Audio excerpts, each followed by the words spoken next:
Paint splatters on screen revealing a series of images, a woman playing violin, then in a bright pink costume, then in a blind skier penny atop a mountain. The paint drip splatters revealing text in print and braille. Unsightly Opinions. Hi, welcome to Unsightly Opinions. My name's Tamara. Today I want to share with you how I've made my beautiful new space accessible for me. I'm hoping that even though this video has a blind low vision slant, we can talk about how form meets function no matter your disability, and you can take some ideas into your own space, disability or not, to make it more accessible for you. As many of you know, I am so incredibly passionate about universal design, and I love creating a space that is welcoming for everyone. So today we're going to talk about colors, rugs, lighting, organization, and everything in between so you can make your own space accessible for you. There will be some timestamps linked down below, so if you want to look at a specific section again, or you want to jump to something that suits your needs in particular, you can check that out down there. Let's dive in. It may surprise you to know that lighting is the biggest issue for most people with a visual impairment or blindness. Either you can't get enough light or you have too much light. In my case, I deal with photosensitivity and photophobia, so I'm always trying to find ways to reduce the light. But I have sighted people around, so I can't go wandering around in the dark all the time. One of the compromises that really works well for me is indirect lighting. And while I don't have it in this space, in my childhood home, we put coffered lighting, which is lighting that sits behind crown molding and creates really diffuse but consistent lighting through a space. And when we put those on dimmer switches, oh my goodness, it was a match made in heaven. But in this space, there are some awesome things that I think work for a lot of people. First off is the under counter lighting. For me, this works well because we can shut off all of the rest of the lights, and then I'm not getting direct lighting in my face ever. But it gives Robbie enough task lighting that he can do what he needs in the kitchen. Second, if you have a visual impairment, it'll give you extra lighting in your workspace, so it might give you extra contrast differentiation or extra ability to see what you're doing. And in a kitchen, that's really important. The other thing that makes this kitchen really special is the pot lighting. I know a lot of people with a visual impairment prefer pot lighting versus other types of lighting because it creates a more consistent light in the space. So rather than one light, which will create dark corners, you have lighting throughout the space. That means you're going to be able to have equal lighting throughout the room. The third thing, and this is my favorite feature in this kitchen, is while there are pendant lights here, everything's on a dimmer switch. So I can play with the dimmer switch and then make the lighting go bright and dim as much as I need to. And it creates a lot of ambiance for the sighted people, but for me, it makes it a lot more comfortable to be in this space while the lights are on. In my bedroom, we're using a different way to help manage lighting levels. In here, we have smart bulbs, so I can tell Google lights on, lights off, or lights to minimum, lights to maximum to change the lighting in this space. It's awesome because I don't have to get up when I'm tucked in bed to turn off the lights. Okay, Google, lights to minimum. Okay, Google, lights off. Okay, Google, lights to maximum.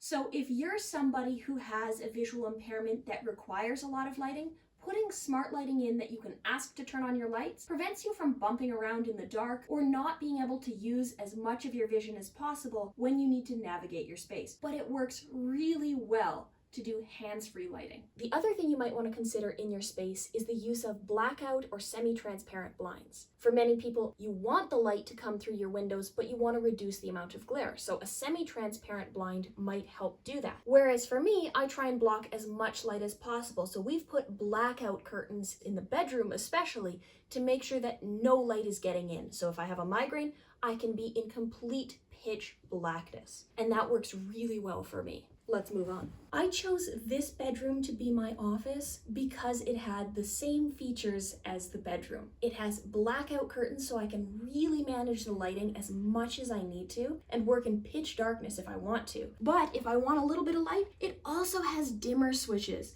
so I can, again, manage that lighting and make sure it's exactly what I want it to be so I'm comfortable in my space. I've also made lighting for my set super easy. It's just a single flick of a button. And now you see the magic behind the Unsightly Opinions backdrop. We've tried to make everything really easy so that it's not complicated to make sure that I haven't missed turning on a light and everything is well lit in here when I do need to film. Now, let's talk about flow. Flow is probably one of the most important things you have to think about when you're creating a space. It's important for sighted people, and it's doubly important if you have low vision or disability. In my space, the way I've created flow is I've created designated walkways, and I've created tactile markers to make sure that I am always oriented in my space. One of the things that makes this space so easy to navigate is everything is on a 90-degree angle. There's no curves or random 45s, so it makes it really easy to go, okay, right turn, left turn, right turn, left turn, and then you're gonna be exactly where you want to be. I do that in a couple of different ways. I keep things off the floor as much as possible, or try and create tactile landmarks that I can feel with either my hands or my feet within a couple of steps. So I'm never walking in open space where I might drift left or right. We've talked about this briefly with rugs, but from the front door, I can walk straight and I'm gonna run into a 90-degree angle where I turn right to flow straight into my kitchen. And I'm never going to run into anything, and I can move at relatively rapid speeds. And it makes ease of movement so much better in this space. And if I just put one hand out, I'm going to find the kitchen, and then I can center myself between the island and the counter. Doing that in your own space so you can trail along a wall or find easy tactile landmarks, it's gonna make your movement, sighted or blind, so much easier. Another way that I found this space very accessible was the flow or the transition between spaces. So every hallway was hardwood, every bedroom was carpet, and there's a very tactile differentiation as you go through the doorway to let you know when you're in each space. And as you can see in this space as well, I am maintaining those walkways. I am creating safe spaces where I can navigate and find my way with ease, so I'm never walking into anything. The edge of the bed is pretty well lined up with the edge of the door, so I don't really have to do anything but walk on 90 degrees in this house, and it makes it so much easier. If you're blind or low vision, rugs are going to be your best friend. Rugs are amazing for orientation and for making you aware of different areas, so differentiating between spaces. If you come in my front door and you hit the end of the rug, if you square off left, you're gonna run straight into my living room. So that's an excellent way of creating a 90-degree turn and a straight angle so you can find my next space. The other way I use rugs is almost as a warning system. Any large piece of furniture that I have out that isn't against a wall is going to be on a rug, and that is for dual purpose. One, so I have the transition to this new space, and I know, oh, as soon as I hit my shag carpet, we're in the living room. The second reason is so I don't run into furniture. And that way, when I hit the rug, I know, oh, slow down, because you might walk into the coffee table, or you might walk into a chair. And that prevents a lot of bruising. And it's a nice bonus that it looks like you've put a lot of effort into your space, and it keeps your toes nice and warm. It also reduces echo if you're filming a lot of videos. Even for the sighted among you, if you use large area rugs like I'm using in my living room, it can help designate a space like a living room or a bedroom or a specific area within a space. Let's continue on towards my kitchen. If I follow the edge of my rug from my living room, I'm gonna walk straight into my kitchen. It just makes my orientation navigating into this space even easier. Same goes if I come back towards my rug and square off the other way and find the corner. I'm gonna walk straight into the center of my telephone desk where I keep all of my teaching materials. So using rugs as a tactile form of definition not only creates a wonderfully warm and inviting space, but can secretly be your tool for contrast definition, tactile definition, and orientation. There are a couple of amazing design perks that I love in this kitchen, which make it super accessible. First off is we have proper drawer pulls. You're not pushing into cabinets to try and open them. And the drawer pulls are all the way across the drawer, so they're not a narrow area with a piece hanging out that you can catch your belt on, you can catch your clothing on as you're moving by. But it does provide a really nice tactile way to count your drawers as you go along. And if you have mobility issues, having a nice drawer pull that you don't need a lot of strength to open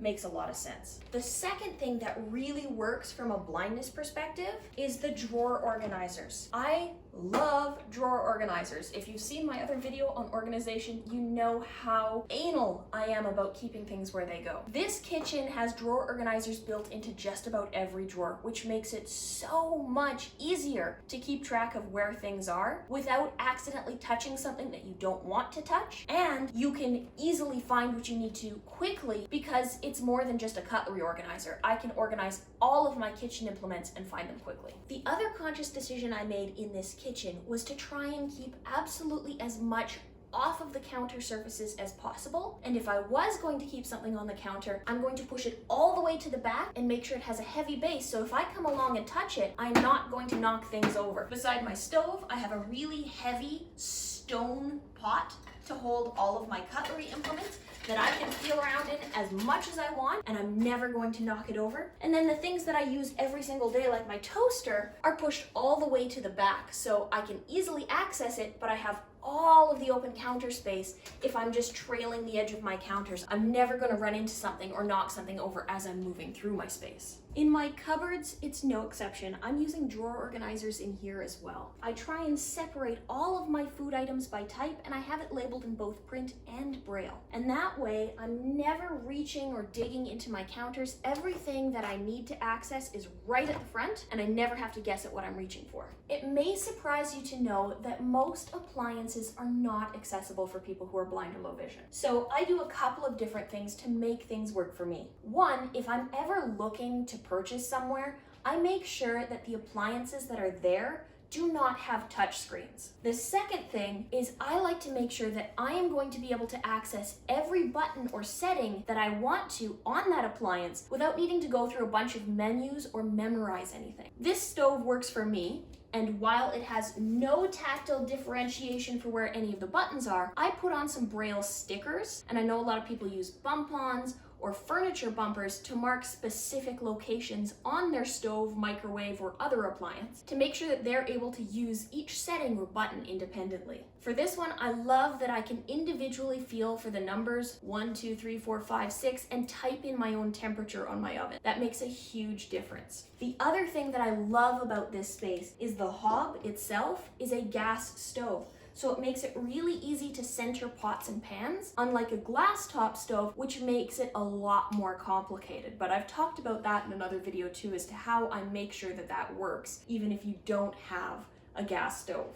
Or the final thing that I've done to make this kitchen accessible for me is I've added a smart speaker. I have a Google Home in here that I can ask to set timers, read out recipes, or give me information on measurements or things that I'm going to be doing in the kitchen without ever needing to interact with or touch anything. And that is an amazing feature in the kitchen because when you have your hands gooey and sticky, you don't want to be getting on your phone or trying to set timers. You just want to ask for something and have it done. Let's talk about color. Color is one of those really complicated things that if you don't see it the same way as everyone else, can be difficult to understand. And if you've never had a perception of color, that can make it even more complicated. The way I perceive color, and I'm going to do an entire video on how I think about color and how I organize color in my head, is I organize them into warm tones, cool tones, and neutrals. And if I need to subdivide my neutrals, I have warm neutrals and cool neutrals. So temperature makes a lot of sense to me as somebody who can't see because it's something that's very tactile, it's something that I understand, and bonus, it's a very common design descriptor.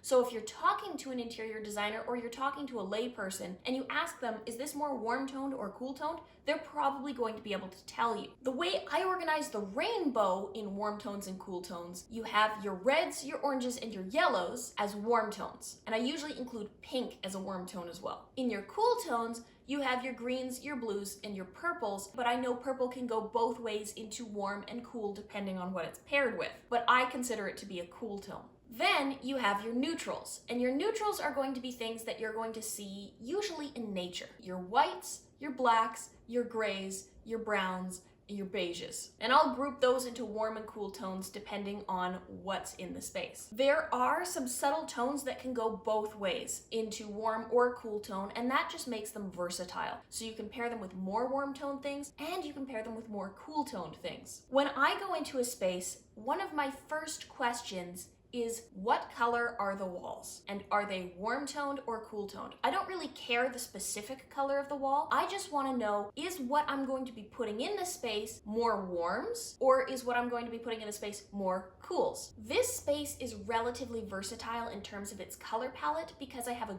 grayish on the wall, which is a gray beige. It could be either warm or cool depending on how you dress it up. But the cabinetry in the kitchen and the baseboards are stark white. So I didn't want to go too far into the warm tones, even though that would probably work in this space, because I wanted to match what was going on in the kitchen.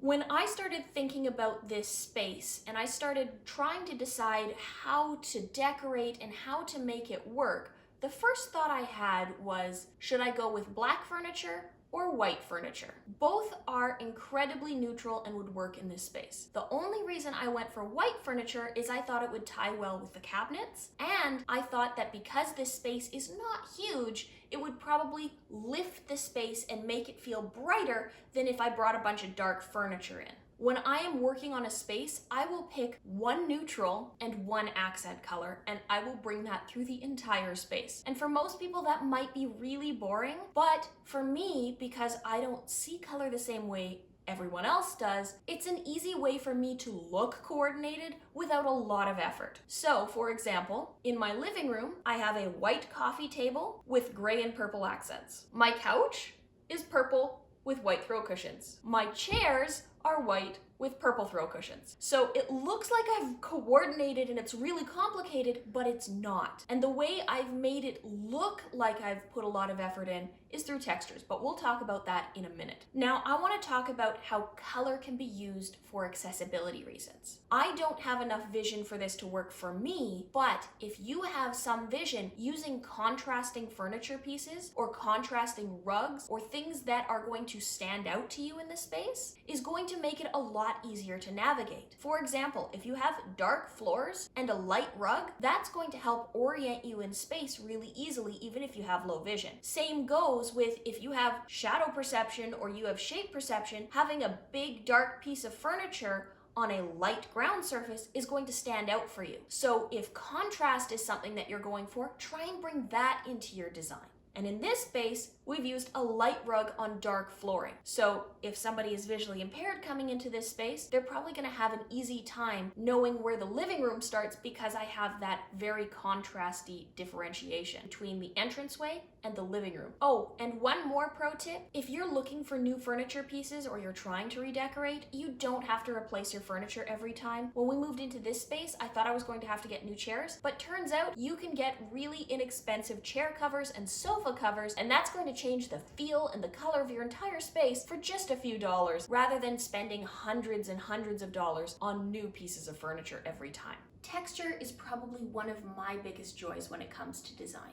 It's how I make a space feel cozy, and it's how I get to enjoy my furniture and everything that goes in the space. So I think about mixing a lot of textures together. For example, my chairs are velvet. I have this lovely brushed and matte satin pillow that has swirls on it that I can feel. On my couch, I have really fluffy pillows. Over by my doorway, I have a knit blanket to keep warm, as well as a really sparkly sequin pillow, which feels really cool. And I have a knit pillow as well. And while they're all matching in complementary colors, the part that I get to enjoy is the different textures and sensations I get from touching things. And that goes along to my art as well. When I think about art that goes into my space, I try and pick pieces that I get to enjoy as well. Sure, do I have a few things that sit in frames and are relatively basic that I picked up on clearance? Yeah, but I like the pieces that I get to touch. So like this one here, which has a bunch of different stones intertwined in a tree. And that goes on the wall, and I can touch it and enjoy it just the same as a sighted person because I've made this work for me. I know a lot of people have mixed feelings in the blind world on putting art on walls, but this is one way that I get to enjoy it just as much as everyone else in my space. Even if I'm not actively touching it, I know it's there. In spaces like my bedroom, I think about texture even more because this is a space for me. This is where I get to explore and be comfortable. So I am doubly focused on playing with those textures and I'm making things really warm and fuzzy and welcoming. I have a brushed satin duvet that has swirls and whirls on it that I can feel with my hands. It's got an embroidered top that again creates more texture that I can feel and enjoy. My sheets are really soft. When I put throw cushions or blankets on this bed, everything is focused on comfort. So I've got fuzzy pillows and I've got knitted pillows, and it just brings that warmth and that feeling of multi-texture and multi-sensory into my space. And that brings me a lot of joy. Some final thoughts here on design before I do my conclusion.